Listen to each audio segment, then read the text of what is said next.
ರಾಜ್ಯದಲ್ಲಿ ದ್ವೇಷ ಭಾಷಣಕ್ಕೆ ಬ್ರೇಕ್ ಹಾಕಬೇಕು ಅನ್ನೋ ಉದ್ದೇಶದಿಂದ ರಾಜ್ಯ ಸರ್ಕಾರ ದ್ವೇಷ ಭಾಷಣ ತಡೆ ವಿಧೇಯಕವನ್ನ ವಿಧಾನಸಭೆ ಮತ್ತು ವಿಧಾನ ಪರಿಷತ್ನಲ್ಲಿ ಪಾಸ್ ಮಾಡಿಕೊಂಡಿದೆ.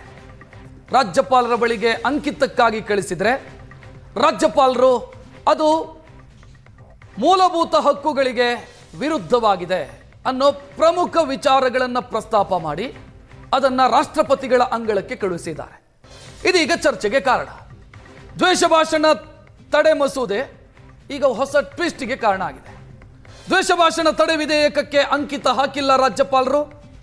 ರಾಜಭವನ ಮತ್ತು ಸರ್ಕಾರದ ಮಧ್ಯೆ ಇದು ಹೊಸ ಸಂಘರ್ಷಕ್ಕೆ ಕಾರಣವಾಗುವಂತ ಮುನ್ಸೂಚನೆ. ವಿಧೇಯಕ ಪರಿಶೀಲನೆಗೆ ರಾಷ್ಟ್ರಪತಿಗಳು ತಮ್ಮ ವಿವೇಚನೆಯನ್ನ ಬಳಸಿ ರಾಷ್ಟ್ರಪತಿ ಕಳಿಸಿದ್ದಾರೆ. ರಾಜ್ಯ ಸರ್ಕಾರ ಮತ್ತು ರಾಜ್ಯಪಾಲರ ಮಧ್ಯೆ ಇದೀಗ ಚರ್ಚೆ, ಟೀಕೆ, ಆರೋಪ ಪ್ರತ್ಯಾರೋಪ ಇಂಥದ್ದಕ್ಕೆ ಕಾರಣವಾಗುವಂತ ಮುನ್ಸೂಚನೆ ಕಾಣ್ತಾ ಇದೆ. ಪರಿಶೀಲಿಸಿ ನಿರ್ಧಾರ ತೆಗೆದುಕೊಳ್ಳುವಂತೆ ರಾಜ್ಯಪಾಲರಿಗೂ ಕೂಡ 40ಕ್ಕೂ ಅಧಿಕ ಸಂಘಟನೆಗಳು ಅವರನ್ನ ಅಪ್ರೋಚ್ ಆಗಿದ್ರು. ಕೆಲವರು ಭೇಟಿಯಾದರು, ಕೆಲವರು ದೂರು ಕೊಟ್ಟರು, ಇಮೇಲ್ ಮುಖಾಂತರ ಅವರಿಗೆ ದೂರು ಬಂದಿತ್ತು. ಅದನ್ನೆಲ್ಲವನ್ನೂ ಕೂಡ ಅವರು ಪರಿಗಣಿಸಿ ಒಂದಿಷ್ಟು ವಿಚಾರಗಳನ್ನು ಅವರು ಪ್ರಸ್ತಾಪ ಮಾಡಿದ್ದಾರೆ. ಯಾಕೆ ಈ ವಿಧೇಯಕ ಕಾನೂನು ಆಗೋದಕ್ಕೆ ಸಮಸ್ಯೆ ಇದೆ ಅನ್ನೋದಕ್ಕೆ ಅವರು ಕಾರಣಗಳನ್ನು ಕೊಟ್ಟಿದ್ದಾರೆ. ಪ್ರಮುಖ ಕಾರಣಗಳಿರೋದೇ ಮೂಲಭೂತ ಹಕ್ಕುಗಳ ಉಲ್ಲಂಘನೆಯಾಗುತ್ತೆ. ಆರ್ಟಿಕಲ್ 14, 19 ಮತ್ತು 21 ಇದನ್ನು ಕೋಟ್ ಮಾಡಿದ್ದಾರೆ ರಾಜ್ಯಪಾಲರು. ಅದರ ಜೊತೆಗೆ ಈ ವಿಧೇಯಕದಲ್ಲಿ ಯಾವುದು ದ್ವೇಷ ಭಾಷಣ ಅನ್ನೋದಕ್ಕೆ ಸಮರ್ಪಕವಾದಂಥ ವಿವರಣೆ ಇಲ್ಲ. ನಾಳೆ ದಿನ ಇದು ಕಾನೂನಾದರೆ ಇದರ ದುರ್ಬಳಕೆಯಾಗುವಂಥ ಸಾಧ್ಯತೆಗಳಿದ್ದಾವೆ. ಜನ ಪ್ರಶ್ನಿಸೋದಕ್ಕೆ ಹೋದರೆ ಇದರ ಆಧಾರದ ಮೇಲೆ ಕೇಸ್ ಹಾಕಬಹುದು. ರಾಜಕೀಯ ವಿರೋಧಿಗಳನ್ನ ಇದನ್ನೇ ಬಳಸಿ, ಇದನ್ನೇ ಅಸ್ತ್ರವಾಗಿ ಬಳಸಿ ಅವರ ಬಾಯಿ ಮುಚ್ಚಿಸುವಂಥ ಕೆಲಸಗಳಾಗಬಹುದು. ಮತ್ತು BNS ಅಲ್ಲಿ ಆಲ್ರೆಡಿ ದ್ವೇಷ ಭಾಷಣಕ್ಕೆ ಸಂಬಂಧಿಸಿದಂತೆ BNS ಸೆಕ್ಷನ್ 196 ಕ್ಲಿಯರ್ ಆಗಿ ಹೇಳುತ್ತೆ. ದ್ವೇಷ ಭಾಷಣದ ವಿಚಾರಕ್ಕೆ ಸಂಬಂಧಿಸಿದಂತೆ ಅಲ್ಲಿ ಶಿಕ್ಷೆಯ ವಿಚಾರವೂ ಕೂಡ ಪ್ರಸ್ತಾಪ ಆಗಿದೆ. ಕೇಂದ್ರ ಆಲ್ರೆಡಿ ಕಾನೂನು ಇರೋದ್ರಿಂದ, ಕೇಂದ್ರದ ಕಾನೂನು ಇರೋದ್ರಿಂದ ರಾಜ್ಯ ಅದಕ್ಕೆ ಪ್ರತ್ಯೇಕವಾದಂಥ ಕಾನೂನು ಮಾಡಬೇಕಾದಂಥ ಅಗತ್ಯ ಇದೆಯಾ ಅನ್ನೋದು ಪ್ರಮುಖವಾದಂಥ ಪ್ರಶ್ನೆ. ಸೊ ಇದೆಲ್ಲದರ ಬಗ್ಗೆಯೂ ಕೂಡ ಸದ್ಯ ಚರ್ಚೆ ಮಾಡಬೇಕಿದೆ.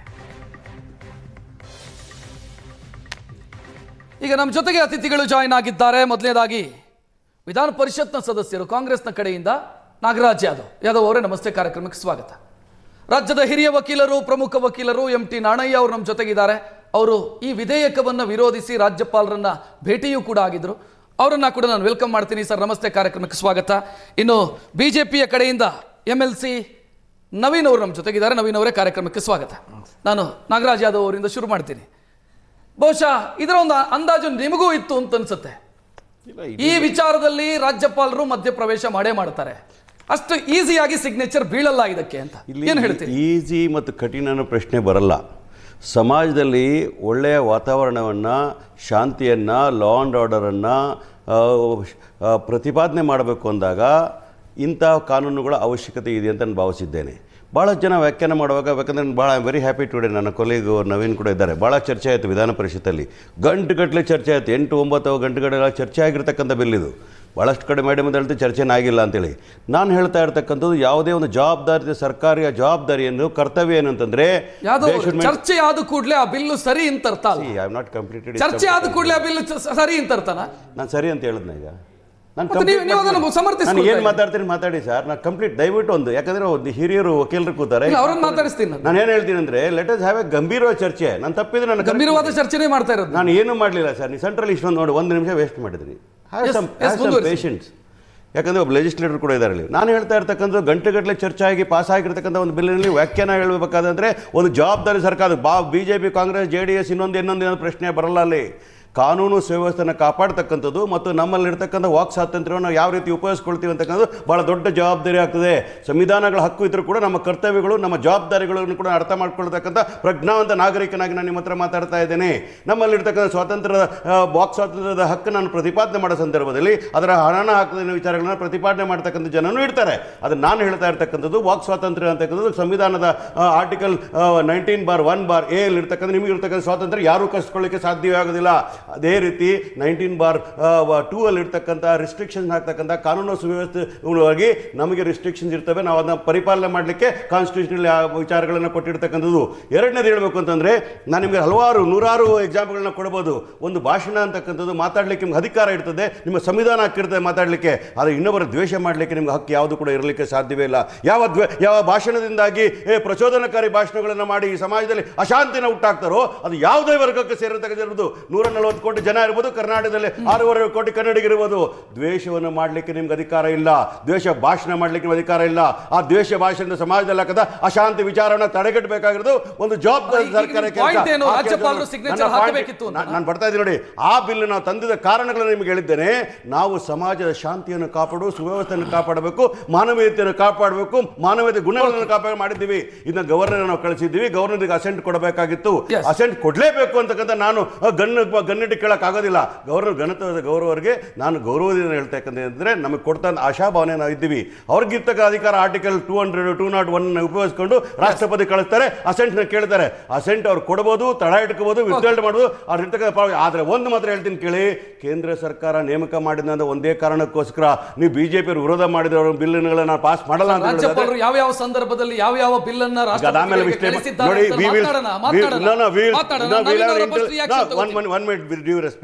ನಾನು ಹೇಳ್ತಾ ಇರ್ತಕ್ಕಂಥದ್ದು ಈ ಬಿಲ್ಲಿನ ಬಗ್ಗೆ ಸೂಕ್ತವಾಗಿ ಮಾತಾಡ್ತಕ್ಕಂಥದ್ದು, ಯಾಕಂದ್ರೆ ಸಮಾಜದಲ್ಲಿ ಚರ್ಚೆ ಆಗ್ತಾ ಇದೆ. ಹಾಗಾಗಿ ಹೇಳ್ತಕ್ಕಂಥದ್ದು ಆರ್ಟಿಕಲ್ 201 ಇಟ್ಕೊಂಡು ರಾಷ್ಟ್ರಪತಿಗಳು ಅವರು ತಡ ಹಿಡಿಬಹುದು. ಗವರ್ನರು ಯಾವುದೇ ಪಕ್ಷದ ಸಂವಿಧಾನ ಬಾಹಿರ ನಡೆಯನ್ನು ಈಗ ಅವರು ಹೇಳ್ತಾ ಇರೋದು ರಾಜ್ಯದ ಹಿತದೃಷ್ಟಿಯಿಂದ ಸರ್ಕಾರ ಒಂದು ಕಾನೂನನ್ನು ಮಾಡಿದಂತ ಸಂದರ್ಭದಲ್ಲಿ ಅದಕ್ಕೆ ಅಂಕಿತ ಹಾಕಬೇಕಾದಂತ ಜವಾಬ್ದಾರಿ ರಾಜ್ಯಪಾಲರದಾಗಿತ್ತು. ಅಲ್ಲಿ ರಾಜಕಾರಣ ತರೋದು ಅಗತ್ಯ ಇರಲಿಲ್ಲ. ರಾಜ್ಯದ ಹಿತದೃಷ್ಟಿ ಅಂತ ಹೇಳೋದು ಖಂಡಿತ ಈ ರೀತಿಯಾದಂಥ ಒಂದು ರೀತಿ ಈ ಒಂದು ಅಸಂವಿಧಾನಿಕವಾದಂಥ ಬಿಲ್ಲು ಏನು ನಮ್ಮ ಸಂವಿಧಾನದ ಮೂಲ ಆಶಯದ ಭದ್ರ ಬುನಾದಿಗೆ ಕೊಳ್ಳಿಡುವಂಥ ಈ ಬಿಲ್ಲನ್ನು ಏನು ತಂದರು, ಈ ಬಿಲ್ಲನ್ನು ಸಹಜವಾಗಿ ಇಡೀ ಕೇವಲ ವಿಧಾನ ಪರಿಷತ್ ವಿಧಾನಸಭೆ ಅಷ್ಟೇ ಅಲ್ಲ, ಸಾರ್ವಜನಿಕ ವಲಯದಲ್ಲೂ ಕೂಡ ಇದಕ್ಕೆ ತೀವ್ರವಾದಂಥ ವಿರೋಧ ವ್ಯಕ್ತ ಆಯಿತು. ಯಾಕಂತಂದರೆ ಈಗಲೇ ನಮ್ಮ ನಾಗರಾಜ್ ಯಾದವ್ ಅವರು ಹೇಳಿದಾಗೆ ಆರ್ಟಿಕಲ್ 19(1) ಆರ್ಟಿಕಲ್ 19(2) ಎರಡರಲ್ಲಿ ಭಾಳ ವಿವರವಾಗಿ ಮೂಲಭೂತವಾಗಿ ಏನು ವಾಕ್ ಸ್ವಾತಂತ್ರ್ಯ ದೇಶದಲ್ಲಿ ಯಾವ ರೀತಿ ಇರಬೇಕು ಅನ್ನೋಂಥದ್ದು ಭಾಳ ಸ್ಪಷ್ಟವಾಗಿ ಅವಾಗಲೇ ಹೇಳಿದೆ. 1955ನಲ್ಲೇ ಸಂವಿಧಾನದಲ್ಲಿ ಇದು ದೊಡ್ಡದಾಗಿರುವಂಥ ವ್ಯಾಖ್ಯಾನವನ್ನು ಕೊಟ್ಟಿದ್ದಾರೆ.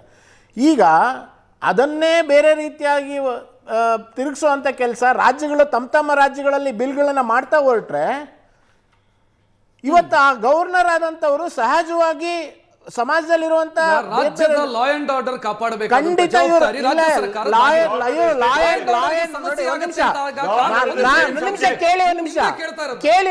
ಅಂಡ್ ಆರ್ಡರ್ಗೆ ಸಮಸ್ಯೆ ಆಗುವಂತ ಭಾಷಣಗಳಾಗುತ್ತೆ. ಇವರು ಲಾ ಅಂಡ್ ಆರ್ಡರಿನ ಸಂಬಂಧವಾಗಿ ಬಿಲ್ಲನ್ನ ತಂದೇ ಇಲ್ಲ. ಇವರು ಈ ಬಿಲ್ಲನ್ನ ತಂದಿರೋ ಉದ್ದೇಶ ಏನು ಅಂತಂದ್ರೆ ಇಡೀ ರಾಜ್ಯದಲ್ಲಿ ಜನಸಾಮಾನ್ಯರನ್ನ ಯಾರು ಸಮಾಜಗಳ ಮಧ್ಯೆ ಹೋಗಿ ಮಾತಾಡುವಂತವ್ರು ಇರ್ತಾರೆ, ಪಬ್ಲಿಕ್ ಆಗಿ ಮಾತಾಡುವಂತವ್ರನ್ನ ಹೆದರಿಕೆಯಲ್ಲಿಟ್ಟು ಏನೇ ಮಾತಾಡೋದು ಕೂಡ ಇದು ಕಾನೂನು ಆದ್ರೆ ನವೀನ್ ಅವರೇ ಬಿಜೆಪಿಗೆ ಮಾತ್ರ ಅಪ್ಲೈ ಆಗೋದಲ್ವಲ್ಲ, ಕಾಂಗ್ರೆಸ್ಗೂ ಅಪ್ಲೈ ಆಗುತ್ತೆ. ಇವರು ಇದನ್ನ ಆಗ್ಲೇ ಒಂದು ಸ್ಯಾಂಪಲ್ ಮೊನ್ನೆ ತೋರಿಸಿದ್ದಾರೆ. ಈ ಇನ್ನು ಕಾನೂನು ಆಗ್ದಲೇ ಕೂಡ ಆಗ್ಲೇ ನೋಟಿಸ್ ಅನ್ನ ಇಶ್ಯೂ ಮಾಡುವಂತ ಕೆಲಸವನ್ನ ಮಾಡಿದ್ದಾರೆ. ಅಂದ್ರೆ ಇವ್ರು ಯಾರನ್ನ ಟಾರ್ಗೆಟ್ ಮಾಡ್ತಾ ಇದಾರೆ ಅಂತ ಗೊತ್ತಾಗುತ್ತಲ್ಲ. ಇನ್ನೂ ಅದು ಅಫಿಷಿಯಲ್ ಆಗಿ ಕಾನೂನೇ ಆಗಿಲ್ಲ, ಆಗ್ಲೇ ನೋಟಿಸ್ ಅನ್ನ ದ್ವೇಷ ಭಾಷಣ ಅಂತ ಬರೆದ್ಬಿಟ್ಟು ಪೊಲೀಸಿಂದ ನೋಟಿಸ್ ಕೊಟ್ಟಿದ್ದಾರೆ. ಅಂದ್ರೆ ಇವ್ರ ಉದ್ದೇಶ ಏನಿದೆ, ಇವ್ರ ಉದ್ದೇಶ ಏನಕ್ಕೆ ಮಾಡ್ತಾ ಇದ್ದಾರೆ, ಯಾರನ್ನ ಟಾರ್ಗೆಟ್ ಮಾಡ್ತಾ ಇದ್ದಾರೆ ಅಂತ ಹೇಳಿ ನಮ್ಮ ನಾಗರಾಜ್ ಯಾದವ್ ಬಹಳ ಒಂಥರ ಏನೋ ತುಂಬಾ ಇದಾಗಿ ಮಾತಾಡ್ಬೋದು, ಆದ್ರೆ ಇವರು ಒಳಗಡೆ ಇರುವಂತ ವಿಷಯ ಇವತ್ತು ಇಡೀ ಸಮಾಜಕ್ಕೆ ಗೊತ್ತಾಗಿದೆ, ಇಡೀ ರಾಜ್ಯಕ್ಕೆ ಗೊತ್ತಾಗಿದೆ. ಅದಕ್ಕಾಗಿ ಅದಕ್ಕೆ ಗವರ್ನರ್ ಅವರು ಈ ಕೆಲಸವನ್ನ ಮಾಡಿದ್ದಾರೆ. ಯಾಕಂದ್ರೆ ರಾಷ್ಟ್ರಪತಿಗಳು is custodian of the constitution. ಅವರು ವಿವರವಾಗಿ ಬಿಲ್ಲಿನ ಬಗ್ಗೆ ಮಾತನಾಡ್ತಾ ಹೋಗೋಣ. ನನ್ನ ಜೊತೆಗೆ ಅಶ್ವಿನ್ ಅವರು ಕೂಡ ಜಾಯ್ನ್ ಆದ್ರು ಜೆಡಿಎಸ್ ಇಂದ. ನಮಸ್ತೆ ಅಶ್ವಿನ್, ಕಾರ್ಯಕ್ರಮಕ್ಕೆ ಸ್ವಾಗತ. ನಾನು ಸರ್ ನಿಮ್ಮನ್ನ ಕೇಳಬೇಕು, ಎಂ ಟಿ ನಾಣಯ್ಯ ಅವರನ್ನು ಕೇಳಬೇಕು. ಇಲ್ಲಿ ನಾವು ದ್ವೇಷ ಭಾಷಣಕ್ಕೆ ತಡೆ ಹಾಕೋದಕ್ಕೆ ಈ ಕಾನೂನನ್ನು ತರಬೇಕಾದಂತ ಅನಿವಾರ್ಯತೆ ಇದೆ ಅಂತ ನೀವು ಇದಕ್ಕೆ ಆಕ್ಷೇಪಗಳನ್ನು ಎತ್ತಿದ್ರಿ. ರಾಜ್ಯಪಾಲರಿಂದಲೂ ಕೂಡ ಸೇಮ್ ಆಕ್ಷೇಪಗಳು ಬಂತು. ಏನು ಹೇಳ್ತೀರಿ ಇದರ ಅನಿವಾರ್ಯತೆಯ ಬಗ್ಗೆ? ಏನು ಹೇಳ್ತೀರಿ? ನಿಜ, ನಾವು ನಮ್ಮ ವಕೀಲರದ ಅಧ್ಯಕ್ಷರು ವಿವೇಕ್ ರೆಡ್ಡಿ, ನಾವು ಮತ್ತು ಒಂದು 7 ಜನ ವಕೀಲರು ಹೋಗಿ ನೇರವಾಗಿ ರಾಜ್ಯಪಾಲನ ಭೇಟಿ ಮಾಡಿದ್ರು. ಇದರ ಅವಶ್ಯಕತೆ ಇಲ್ಲ ಅಂತ. ಕಾರಣ ಏನಂದರೆ 2 ಮೇಜರ್ ಇಶ್ಯೂಸ್ ನಾನು ತಗೊಳ್ತಾ ಇದ್ದೇನೆ. ಈ ವಿಚಾರವನ್ನು ನಾವು ಈಗ ರಾಜಕೀಯದವರು ನಾವು ಪೊಲಿಟಿಕಲ್ ಪಾರ್ಟಿಗೆ ನಾವು ಏನು ಸೇರಿದವರಿಲ್ಲ, ಇವರು ಈಗ ಇಂಟ್ರೊಡ್ಯೂಸ್ ಮಾಡಿದ್ರು. ಇದರ ನೇರವಾಗಿ ಅಪೋಸಿಟ್ ಸೈಡ್ ಯಾರಿದ್ದಾರೆ ಅವ್ರ ಮೇಲೆ ಸಲಕರಣೆ ಆ್ಯಕ್ಷನ್ ತೊಗೊಳ್ತಾರೆ. ನಾಳೆ ಅಪೋಸಿಷನ್ ಅಧಿಕಾರಕ್ಕೆ ಬಂದ ಮೇಲೆ ಅವರು ಇವರ ಮೇಲೆ ಅಪೋಸಿಷನ್ ಆಗಿ ಮಾಡ್ಕೊಳ್ತಾರೆ. 2 ಅಲಗಿನ ಕತ್ತಿ ಹೇಗೆ ಬೇಕಾದ್ರೂ ಯೂಸ್ ಮಾಡ್ಬೋದು. ದುರುಪಯೋಗ ಈಗಾಗಲೇ IPC BNS ಕೇಸ್ಗಳಲ್ಲಿ ಅದರ ಬಗ್ಗೆ ಕುಲಂಕಷವಾದ ಕೊಟ್ಟಿದ್ದಾರೆ. ಕೆಲವು ಬದಲಾವಣೆಗೆ ಅಲ್ಲಿ ಬೇಕಾದರೆ ಮಾಡ್ಕೊಳ್ಬಾರ್ದು ಹೊರತು ಹೊಸ ಕಾನೂನಿನ ಅವಶ್ಯಕತೆ ಇದೆಯಾ ಅಂತೇಳಿ ಪ್ರಶ್ನೆ. ಆ ಕಾರಣದಿಂದಾಗಿ ನಿಮಗೆ ಒಂದು ಉದಾಹರಣೆ ಕೊಡ್ತೇನೆ, ಭಾಳ ಇಂಟ್ರೆಸ್ಟ್ ಉದಾಹರಣೆ ಅಂದರೆ ನಡೆದ ವಿಚಾರ. ರಾಜೀವ್ ಗಾಂಧಿಯವರು 84ರಿಂದ 89ನೇವರೆಗೆ ಭಾರತದ ಪ್ರಧಾನಿ ಆಗಿದ್ದರು. ಅವರ ಮೇಲೆ ದೂರದರ್ಶನದಲ್ಲೂ ಪತ್ರಿಕೆಯಲ್ಲೂ ಬೇಕಾದಷ್ಟು ಬರೆದರು. 24/8/2089ರಲ್ಲಿ ಪಾರ್ಲಿಮೆಂಟಲ್ಲಿ ಒಂದು ಇದನ್ನು ತಂದರು, ದಿ ಡಿಫಮೇಷನ್ ಬಿಲ್ ಅಂತ ಒಂದನ್ನು ಇಂಟ್ರೊಡ್ಯೂಸ್ ಮಾಡೋಕ್ಕೆ ಹೋದಾಗ ಅಲ್ಲಿ ಅದ್ರ ಬಗ್ಗೆ ಪೂರ್ತಿ ಚರ್ಚೆ ಆಗಿಲ್ಲ. ಹೌದು ಅಂತೇಳಿ ಅಪ್ರೂವ್ ಮಾಡಿ ಕಳಿಸಿದ್ರು. ರಾಜ್ಯಸಭೆಗೆ ಹೋಯಿತು. ರಾಜ್ಯಸಭೆಗೆ ಹೋದ ಮೇಲೆ ಅದರ ಬಗ್ಗೆ ಬೇರೆ ಮಾತಾಡಿ ಆದಮೇಲೆ ರಾಜೀವ್ ಗಾಂಧಿಗೆ ಗೊತ್ತಾಯಿತು ಇದು ಭಾಳ ಅನಾನುಕೂಲ ಆಗಿದೆ, ನಮಗೆ ತೊಂದರೆ ಆಗ್ತದೆ ಅಂತೇಳಿ ಮತ್ತೆ ಪುನಃ ಲೋಕಸಭೆಗೆ ಬಂದ್ಬಿಟ್ಟು ನಾನು ಇದನ್ನು ವಾಪಸ್ ತೊಗೊಳ್ತೇನೆ ಅಂದರು. ಅದಕ್ಕೂ ಆಗಲಿ ಅಂತೇಳಿ ಜನ ಒಪ್ಕೊಡು. ಅಂದರೆ ಎಲ್ಲಿ ಉದಾಹರಣೆ ಇದು ರೆಕಾರ್ಡಲ್ಲಿದೆ. ಈ ಥರ ನಡೀತಿರುವ ವಿಚಾರದಲ್ಲಿ ಈಗ ನಾವು ಪೊಲಿಟಿಕಲ್ ಪಾರ್ಟಿ ಬಗ್ಗೆ ಕಾನೂನುಗಳು ವಾಪಸ್ ತಗೊಂಡ್ರು ಡಿಬೇಟ್ ಅದನ್ನು ಹೇಳಿ ಸ್ವಲ್ಪ. ಇಲ್ಲ ನಾಣಯ್ಯ ಅವರನ್ನ ನೀವು ರಾಜಕೀಯ ಕೇಳಿಬೇಡಿ ದಯವಿಟ್ಟು. ನಾಣಯ್ಯ ಅವರನ್ನ ಕಾನೂನು ವಿಚಾರಕ್ಕೆ ನಾಗರಾಜ್ ಯಾದವ್ ಅವರೇ ನಾಣಯ್ಯ ಅವರನ್ನ ರಾಜಕೀಯ ಕೇಳಿಬೇಡಿ ದಯವಿಟ್ಟು. 3 ಕಾನೂನುಗಳನ್ನ ಚರ್ಚೆ ಮಾಡಿ ತಂದ್ರು. ಕಾನೂನು ವಾಪಸ್ ತಗೊಂಡ್ರು.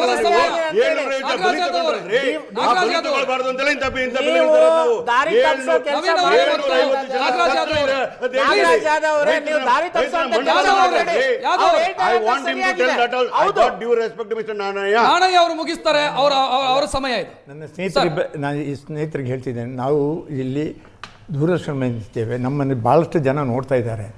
ನಾವು ಏನೇನು ವಿಚಾರ ಮಾತಾಡ್ತಿದ್ದೀರಿ ಅದನ್ನು ವಿಚಾರ ಮಾತಾಡಿ, ಅಲ್ಲಿಂದ ಒಬ್ಬರು ಮುಗಿದ ಮೇಲೆ ಬೇರೆ ಇನ್ನೊಬ್ರು ಮಾತಾಡಿ, ಒಬ್ರಿಗೊಬ್ರು ಮಾತಾಡ್ಕೊಂಡು ಅದು ಮುಗಿಯೋದು ಎಲ್ಲಿ? ಅದರಿಂದ ಅದು ನಾನು ಏನು ಚರ್ಚೆಗೆ ನಾನು ಕೂತಿಲ್ಲ ಇಲ್ಲಿ. ನಾನು ಕೆಲವು ವಿಚಾರಗಳನ್ನು ನೀವು ಕೇಳ್ತಾ ಇದ್ದೀರಿ. ಇದನ್ನು ನಾವು ಇಂಟ್ರೊಡ್ಯೂಸ್ ಮಾಡಿದ್ರೆ ಏನಾಗ್ತದೆ ನಾಳೆ ಪ್ರಭಾವ ಅಂತ. ಈಗಾಗಲೇ ನಾನು ಹೇಳಿದೆ, ಇದು ಪೊಲಿಟಿಕಲಿ ಭಾಳ ದೊಡ್ಡ ಇದಾಗ್ತದೆ. ತಮಾಷೆಗೆ ನಮ್ಮ ಸ್ನೇಹಿತರ ಹತ್ರ ಮಾತಾಡೋಕೆ ಹೇಳ್ತಿದ್ದಾರೆ, ಇಂಟ್ರೊಡ್ಯೂಸ್ ಮಾಡಿದ್ರೆ ಲಾಯರ್ಗಳಿಗೂ ಪೊಲೀಸರಿಗೂ ಒಳ್ಳೆಯ ಕೆಲಸ, ಬೇಕಾದಷ್ಟು ದುಡ್ಡು ಬರ್ತದೆ, ಪೊಲೀಸರು ಮಾಡ್ತಾರೆ. ಆದರೆ ಯೋಚನೆ ಮಾಡಿ, ಪ್ರಪಂಚದಲ್ಲಿ ಏನು ನಡೀತದೆ. ಹೌದು, ಭಾರತದಲ್ಲಿ ಸಾಕಷ್ಟು ವಿಚಾರಗಳು ಮತ್ತು ನಮ್ಮ ಕರ್ನಾಟಕದಲ್ಲೂ ನಡೀತದೆ.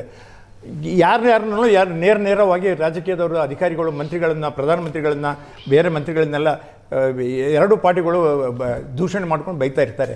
ಇದನ್ನು ಕೊನೆ ಇಲ್ಲಿ ಅದಕ್ಕೆ ತರಬೇಕು. ಆದರೆ ಅಂಥ ವಿಚಾರಗಳು ನಮ್ಮ ಕಾನೂನಲ್ಲಿ ಈಗಾಗಲೇ ಇದೆ. ಸರ್, ಒಂದು ಪ್ರಶ್ನೆ ನಿಮಗೆ ಸೇರಿಸಿ ಕೇಳ್ತೀನಿ ನಾನು. ಹೇಳಿ. ಕಾಂಗ್ರೆಸ್ ನಾಯಕರು ಈ ಹಿಂದೆ ಇದನ್ನ ಸಮರ್ಥಿಸಿಕೊಂಡ ಸಂದರ್ಭದಲ್ಲಿ ಒಂದು ಪಾಯಿಂಟ್ ಅನ್ನು ರೈಸ್ ಮಾಡ್ತಾರೆ. ಅದು ಯಾವುದು ಅಂತಂದ್ರೆ, ಈಗ BNS 196 ಅಡಿಯಲ್ಲಿ ಇರುವಂತ ಕಾನೂನು ದುರ್ಬಲವಾಗಿದೆ, ಈಸಿಯಾಗಿ ಬೇಲ್ ಸಿಕ್ಬಿಡುತ್ತೆ. ಈ ರೀತಿಯಾದಾಗ ದ್ವೇಷ ಭಾಷಣವನ್ನೇ ಚಾಳಿಯಾಗಿ ಮಾಡಿಕೊಂಡಂತ ಕೆಲ ನಾಯಕರಿಗೆ ಅವರಿಗೆ ಅದರ ತೀವ್ರತೆನೇ ಅರ್ಥ ಆಗಲ್ಲ, ಕಾನೂನಿನ ತೀವ್ರತೆ ಅರ್ಥ ಆಗಲ್ಲ. ಸೊ ಇದು ಇನ್ನಷ್ಟು ಸಮಸ್ಯೆಗಳಿಗೆ ಕಾರಣ ಆಗ್ತಾ ಹೋಗುತ್ತೆ ರಾಜ್ಯದಲ್ಲಿ. ಅದಕ್ಕಾಗಿ ಒಂದು ಪ್ರಬಲವಾದಂಥ ಕಾನೂನಿನ ಅಗತ್ಯ ಇತ್ತು, ಅದಕ್ಕಾಗಿ ತಂದಿದ್ದೀವಿ ಅಂತ. ನೋಡಿ, ಇಂಥ ವಿಚಾರಗಳಲ್ಲಿ ಜಾಮೀನು ಕೊಡ್ತಾರೆ ಅಂದರೆ ಕಾನೂನಲ್ಲಿ ಏನಾಗಿದೆ ಅಂದರೆ, ಈ ದ್ವೇಷದ ಭಾಷಣದಲ್ಲಿ ತಗಲಕೊಂಡವನಿಗೆ 3 ವರ್ಷ ಶಿಕ್ಷೆ, 50,000 ರೂಪಾಯಿ ದಂಡ. 2ನೇ ಸತಿ ಅವನು ರಿಪೀಟ್ ಏನಾದರೆ ಆದರೆ 7 ವರ್ಷ ಶಿಕ್ಷೆ, 1 ಲಕ್ಷ ರೂಪಾಯಿ ದಂಡ ಅಂತ ಇದು ಇಂಟ್ರೊಡ್ಯೂಸ್ ಮಾಡಿದ್ದಾರೆ. ಈಗ ಅದಕ್ಕೆ ನಾನು ನನ್ನ ಸ್ನೇಹಿತರ ಹತ್ರ ಮಾತಾಡೋಕೆ ಹೇಳ್ತಿದ್ದೇನೆ, ಕೆಲವು ಸತಿ ಗಂಡ ಹೆಂಡ್ತಿನೂ ಬೀದಿಯಲ್ಲಿ ಎರ್ರ ಬೇರೆ ಬೈತಾ ಇರ್ತಾರೆ. ಬೈತಾ ಇದ್ದು ನಾಳೆ ಅವ್ರು ಗಲಾಟೆ ಹಾಕ್ಬಿಟ್ಟು ಗಂಡನಿಗೆ 3 ವರ್ಷ ಜೈಲಿಗೆ ಹಾಕ್ಬಿಟ್ರೆ ಎಲ್ಲಾದರೂ ಅವ್ರ ಜೊತೆ ಸೇರಿ ಮತ್ತೆ ಪುನಃ ಜೀವನ ಮಾಡೋ ಸಾಧ್ಯತೆ ಏನಾದರೂ ಇದೆಯಾ? ಯಾಕಂದ್ರೆ ಅವಕಾಶ ಹೆಂಗಿರ್ಬೇಕು, ಬೈಬಾರ್ದವ ಅಲ್ಲ ಬೈಬಾರ್ದು, ಬೈಬಾರ್ದವ. ಹೆಂಡತಿ ಆದ್ರೆ ಏನು, ಹೆಂಡತಿ ಮೇಲೆ ಏನ್ ಬೇಕಾದ್ರೆ ಬೈಬೋದಾ? ಬೈದ ಕೂಡಲೇ ಅದು ಗಲ್ಲು ಶಿಕ್ಷೆ ವಿಧಿಸುವಂತ ಅಪರಾಧ ಅಲ್ಲ ನಾಗರಾಜ್ ಅವರೇ. ಅದು ಗಲ್ಲು ಶಿಕ್ಷೆ ಅಲ್ಲ, 10 ವರ್ಷದವರೆಗೆ ನೀವು ಜೈಲು ಶಿಕ್ಷೆ ವಿಧಿಸುವಂತ ಅವಕಾಶ ಇದೆ. ಯಾವ ಪದನು ಯೂಸ್ ಮಾಡ್ತೀರಿ ಒಂದ್ ಹೇಳ್ತೀನಿ ಕೇಳಿ, ಅದು ಒಂದು ಗುಂಪು ಗಲಾಟೆಗೆ ಅಥವಾ ನಾಳೆಗೆ ಸರ್ ಯಾರು ಹೇಳ್ತಾರ್ರಿ ಇಂಟರ್ವ್ಯೂ ಆಗಬೇಡಿ. ನಾನೇ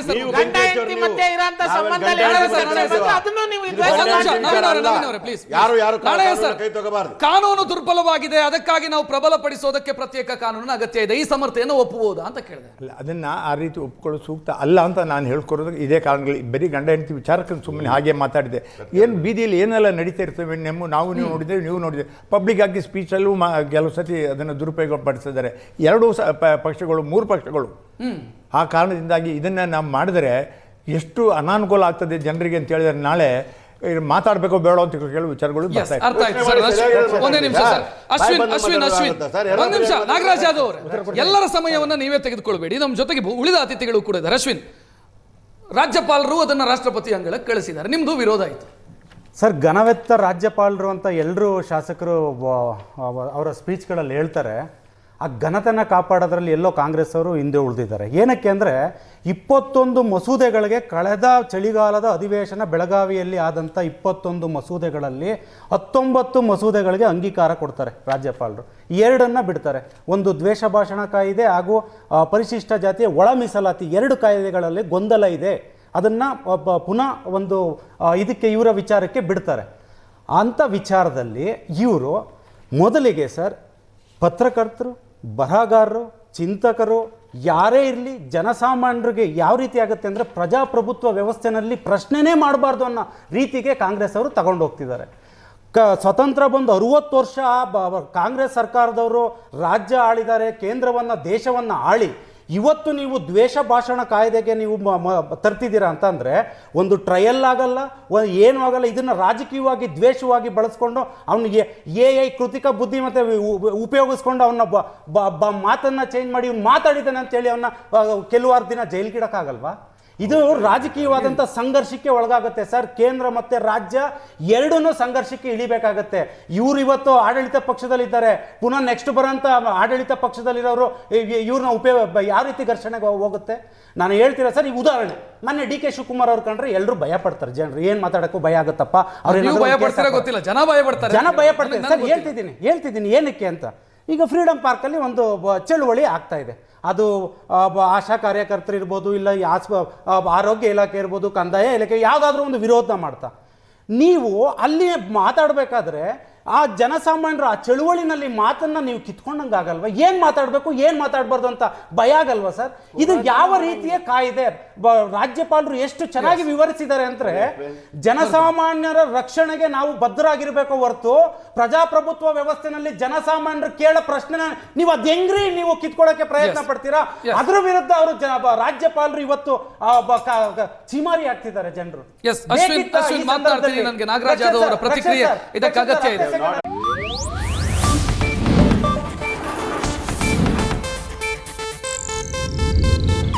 ಇದು ಏಷ್ಯಾನೆಟ್ ನ್ಯೂಸ್ ನೆಟ್ವರ್ಕ್ ಪ್ರಸ್ತುತಿ.